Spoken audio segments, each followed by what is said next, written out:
So as I said, history shows that the grand majority, upwards of 90% of the big super performance movers, and I count super performance not just as a big moving stock, a fast moving stock, stocks that you can compound your money very rapidly. So even if a stock goes up, 30, 40, 50% in a couple of weeks or a month or so, that's a super performance move as far as I'm concerned, because I can compound those into a gigantic return.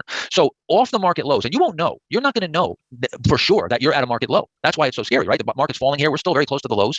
You're not going to know. So you got to default to the stocks, and you buy a few names. If they work, great. You can buy some more. If you're not getting traction, you hold off and you keep it small. But there's basically 5 things that you're going to look for when the market has corrected and has been down, especially when you get a lot of bear sentiment. When you see tons of bear sentiment, everybody's calling for the end of the world. And like right now, we're starting to get a lot of congruency as far as, this is definitely going to be a long-term bear market. Everybody's starting to agree. That's exactly what I want to hear. The next thing I want to see is stock setups. The best setup that you can have in a bear market is to have everybody bearish and lots of stock setups that people don't believe in. So here's what you're going to look for. First, you're going to look for stocks that corrected the least amount during the decline. So the ones that are down the least amount, not the most. Some people look and they want to buy the stocks that are down 90%. How much lower can they go? Well, 0. They could go. Your risk is always 100%. History and my own anecdotal evidence of 40 years of trading say that the stocks that go down the least are going to be the ones that go up the most in the next bull market, not the ones that go down the most. So you got to get off of that. First of all, if you're thinking about buying the beaten up names, look for the stocks that corrected the least and are within at least 25% of their 52-week high, preferably making new highs.